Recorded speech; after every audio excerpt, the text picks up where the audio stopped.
Hello. Nagesh గారు చెప్పండి. మామూలుగా ఒక విచారణ సందర్భంలో ఏసీబీ అనేది స్వయం ప్రతిపత్తి సంస్థ.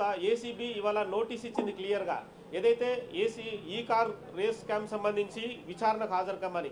కానీ కేటీఆర్ మాత్రం లోపలికి వెళ్లకుండా న్యాయవాదులతో వస్తేనే తనను అనుమతించమని చెప్పి అలిగి వెళ్ళాడు మరి తెలంగాణ భవన్కి. అంటే మామూలుగా న్యాయానికి సంబంధించి ఒక చట్టం ముందు హాజరైన వ్యక్తికి ఇంత వెసులుబాటు ఉంటుందా? ఖచ్చితంగా ఉండదు. ఎందుకంటే విచారణకు పిలిచింది తననే, కానీ ఎప్పుడైనా కానీ న్యాయవాదులతో వెళ్ళాలి, ఎవరితోనైనా వెళ్ళొచ్చు. కానీ విచారణ చేసే అధికారిది కదా డిస్క్రిషన్, పూర్తి స్థాయి విచక్షణ విచారణ అధికారిది. ఎవరిని అలౌ చేయాలా అలౌ చేయకూడదా అనేది ఆయన చూసుకుంటారు. ఇన్వెస్టిగేషన్ హ్యాంపర్ చేసే ప్రక్రియలో భాగంగా వేరే వాళ్ళని తీసుకెళ్తా, న్యాయవాదం ముసుగులో వేరే వాళ్ళని తీసుకెళ్తా, నిపుణులను తీసుకెళ్తా అని చెప్పి గొంతెమ్మ కోరికలు కోరడం కేవలం డుమ్మా కొట్టడానికి మాత్రమే. ఎందుకంటే ఇప్పటికే అరవింద్ కుమార్ కావచ్చు, బివిఎల్ఎన్ రెడ్డి కావచ్చు, మధ్య జరిగిన హైకోర్టులో కూడా అరుణ్ కుమార్ గారు ఈ మధ్య జరిగిన హైకోర్టు విచారణలో కూడా తన కేసునే క్వాష్ చేయాలన్నాడు, తనను అరెస్టు చేయకూడదని చెప్పి పిటిషన్ వేశాడు. ఆ వాదనలో కూడా ఎక్కడ కూడా న్యాయవాదులతో అటెండ్ అవుతా అని చెప్పి కూడా మరి కేటీఆర్ న్యాయవాదులు ఏమైనా చెప్పిరా? కేటీఆర్ న్యాయవాదులకు కోర్టు ఏమైనా అట్లా అనుమతి ఇచ్చిందా? లేదు. There is no such petition before the court. Court ముందు అటువంటి పిటిషనే లేదు. యాక్చువల్ గా కూడా ఆయన విచారణనే కాదు, కేసునే కొట్టేయాలని వచ్చారు కదా హైకోర్టుకి. హైకోర్టు క్వాష్ పిటిషన్ లో నేను తప్పే చేయలేదు అని చెప్తున్నారు. అంతకంటే ముందు ప్రెస్ మీట్లు నిర్వహించి తానే చెప్పిన అరవింద్ కుమార్ ఐఏఎస్ కి అమౌంట్ రిలీజ్ చేయమని, నెక్స్ట్ జెన్ ఎప్పుడైతే పక్కకు జరిగిందో ముగ్గురు కలిసి వ్యాపారం నిర్వహించినప్పుడు ఒక భాగస్వామికి నష్టం వచ్చినప్పుడు మిగతా ఇద్దరు మేల్కోవాలి, కానీ ఒకటి నష్టపోయిండు, ఆ నష్టాన్ని నేను భర్తీ చేస్తా, నా పార్టీకి 37 కోట్ల రూపాయలు ఎలక్ట్రల్ బాండ్స్ ఇవ్వండి నేను చూసుకుంటా అని చెప్పడం నిజంగా కూడా అవినీతి సంబంధించిందే. క్విడ్ ప్రో కొనే తనకు ఒకవైపు లాభం అవుతుంది. నెక్స్ట్ జెన్ కంపెనీ ఏదైతే ఉందో దాని మదర్ సిస్టర్ కన్సర్న్ అనే సంస్థ ఖచ్చితంగా 37 కోట్ల రూపాయల ఎలక్ట్రల్ బాండ్స్ కేటీఆర్ కార్యనిర్వాహక అధ్యక్షుడిగా ఉన్న పార్టీకి చెల్లింపులు చేసింది ముందే. మరి ఆ చెల్లింపుల్లో భాగమే ఈరోజు వీళ్ళకి ఫేవర్ చేసిండ్రా.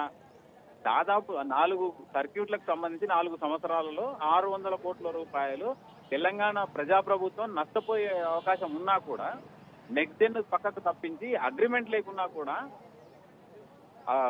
ఎఫ్ఈఓకు అమౌంట్ ట్రాన్స్ఫర్ చేయడం 54 కోట్ల రూపాయల పైచిలకు, దానికి సంబంధించి 8 కోట్ల రూపాయలు ట్యాక్స్ కట్టాల్సి రావడం.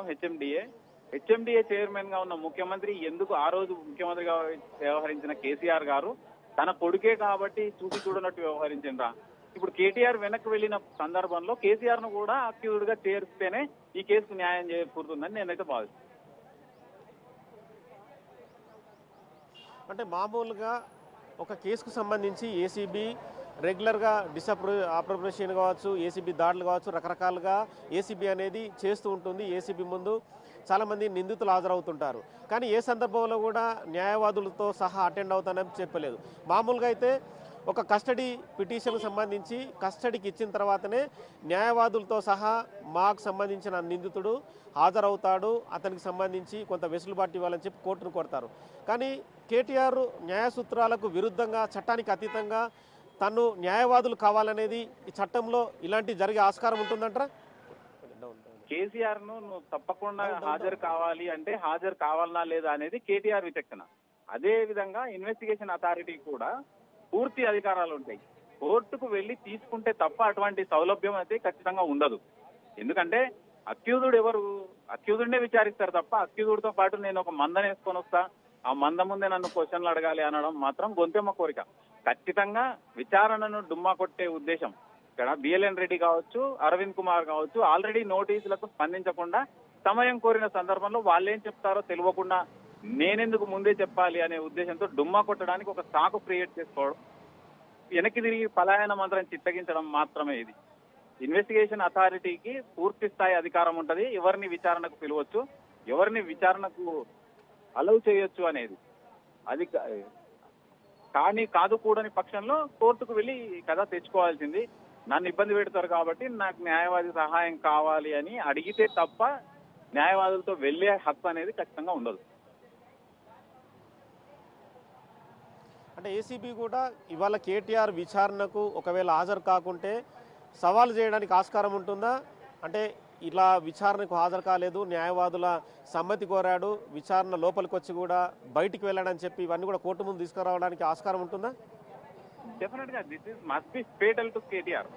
తనకు ఆశనిపాతమే అవుతుంది. ఈ రోజు విచారణకు హాజరు కాలేదన్న విషయాన్ని మెన్షన్ చేయడము, ఏదో ఒక విషయం కోర్టుకు దృష్టికి తీసుకొచ్చే అవకాశం ఉంది. అంటే విచారణకు ఇష్టం లేదు, విచారణ నుంచి పారిపోతున్నాడు అన్నప్పుడు తన పిటిషన్ భవిష్యత్తు మీద ఇది ప్రశ్నార్థకం అవుతుంది ఖచ్చితంగా.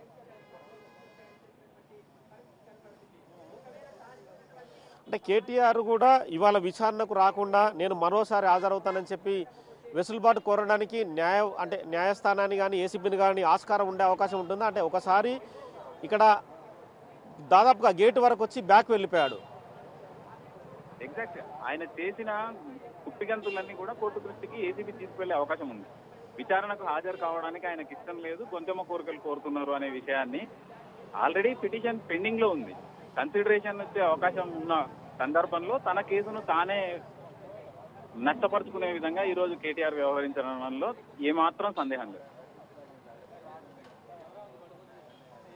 తదుపరి విచారణ ఎలా ఉంటుందంటారు హైకోర్టులో క్వాష్ పిటిషన్కి సంబంధించి? ఖచ్చితంగా ఇది మస్ట్ బి ఫేటల్. నెగిటివ్ వచ్చే అవకాశాలే ఎక్కువ ఉన్నాయి. ఆయన క్వాష్ నన్ను అరెస్ట్ చేయొద్దన్న పిటిషన్ ఏదైతే ఆల్రెడీ స్టేలో ఉన్నారో, ఇంట్రీమ్ ఆర్డర్ ఎక్స్టెన్షన్ లో ఉందో, దానికి సంబంధించి వెకేట్ స్టే, ప్రభుత్వం వేసిన వెకేట్ స్టే పిటిషన్ అలవై అవకాశాలు కనిపిస్తున్నాయి. వెకేట్ స్టే ఓకే అండి, థ్యాంక్ యూ. సో మొత్తానికైతే కేటీఆర్ మరొక లేఖ రాశారు, నాపై తెలంగాణ రాష్ట్రం ఏసీబీ. చెప్పండి. ఆయన ఏదైతే కోరిండ్రో రాష్ట్ర ప్రభుత్వం ఆయనకు విధించిన ఇంటరిమ్ స్టే అనే దాన్ని ఎత్తివేయమని ఆల్రెడీ హైకోర్టులో వాదనలు వినిపించడం జరిగింది. ఒకవేళ ఆ పిటిషన్ అలవైనప్పుడు ఆయనకున్న ఇంటరిమ్ ఆర్డర్ అనేది కేటీఆర్ ఒక లేఖ రాశారు, మీకు వినిపిస్తాను, ఒకసారి లైన్ లో ఉండండి. అరుణ్ కుమార్ గారు, కేటీఆర్ ఏమైనా లేఖ రాశాడంటే, తెలంగాణ రాష్ట్రం ఏసీబీ నా పైన కేసు నమోదు చేసింది, ఈ కేసులో పక్షపాతిగా ఉన్నారు, మీ తరఫున విస్తృతమైన సమర్పణలు చేయబడ్డామని చెప్పారు, తీర్పు రిజర్వ్ చేయబడింది, తీర్పు రిజర్వ్ చేసే సమయంలో ఎందుకు పిలిచారని కూడా క్వశ్చన్ చేశారు, మీ ముందు హాజరు కావాలని సబ్జెక్టు నోటీస్ జారీ చేశారు, కేసుకు సంబంధించి సమాచారం మరి పత్రాలు నా నుండి సమాచారం వివరాలు నేను ఇవ్వలేదని చెప్పారు, కానీ సమయం ఇవ్వాలని చెప్పి మళ్ళీ అడిగారు, నా చివరిలో అవసరమైన చర్య తీసుకోవడానికి కేసుకు సంబంధించి వివరాలు తెలియజేసేందుగా మీ నుంచి నాకు వచ్చింది, చట్టాన్ని గౌరవించే పౌరుడిగా చట్టం ద్వారా అందించబడిన రాజ్యాంగ మరియు చట్టపరమైన హక్కులకు లోబడి నేను సహకరిస్తానన్నాడు, కానీ ఆర్డర్ కోసం రిజర్వ్ చేయబడినందున ఈ కేసులో తీర్పు వెలువడే వరకు దాన్ని వాయిదా వేయమని చెప్పి పరిగణించాలని చెప్పి అడిగారు, గౌరవమైన హైకోర్టు ఆదేశాల మేరకు చట్ట ప్రకారం కొనసాగించాలని చెప్పని లేఖలో పేర్కొన్నారు.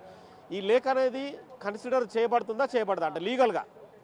ఖచ్చితంగా చేయబడదు. ఎందుకంటే స్పష్టంగా చెప్పింది హైకోర్టు ఇంటరిమ్ ఆర్డర్ ఇచ్చిన సందర్భంలో ఇన్వెస్టిగేషన్ మే గో ఆన్ అని చెప్పడం జరిగింది. ఇన్వెస్టిగేషన్ మే గో ఆన్ అంటే విచారణకు ఏసీబీకి పూర్తి స్థాయి స్వేచ్ఛ ఉందనే కదా. విచారణలో భాగంగానే ఆయన ఇన్వైట్ చేసిండ్రు, అంతేకాని ఇంటరిమ్ ఆర్డర్లకు వ్యతిరేకంగా ఆయన పిలవలేదు, ఆయనను అరెస్ట్ చేస్తామని చెప్పలేదు, కేవలం విచారణకు మాత్రమే పిలవడం జరిగింది.